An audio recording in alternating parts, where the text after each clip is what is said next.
भरपूर दिवसापासून कृष्णाला भेटायचं मनात होतं, पण फायनली मुहूर्त मिळाला. ट्रेन पकडली आणि ठाणे स्टेशनला उतरले. तिथून बाळकुमची 93 नंबरची बस पकडली. बाळकुम नाकाच्या स्टॉपवर उतरले आणि काही अंतर चालून फायनली मी मंदिरात पोहोचले. खरं तर गोकुळ अष्टमी येत असल्याने या मंदिरामध्ये तयारी सुरू होती आणि मी दुपारच्या वेळेस आले म्हणून मला शांततेत दर्शन घेता आलं.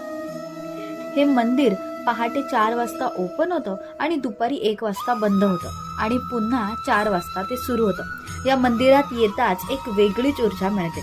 या मंदिराचं उद्घाटन 17 मार्च 2024 ला झालं. इतकं सुंदर मंदिर आणि त्या मंदिराची रचना अगदी मन प्रसन्न करणारी होती आणि त्याहून जास्त म्हणजे राधा राणी आणि कृष्णाला पाहिल्यावर मन अगदी भरून आलं. हे मंदिर गुजरात आणि राजस्थान मधील मंदिराच्या प्रेरणेतून तयार झालंय. हा माझा पहिलाच अनुभव, पण हा अनुभव इतका सुंदर होता की पुन्हा एकदा कृष्णाला भेटायची ओढ लागली. राधे राधे.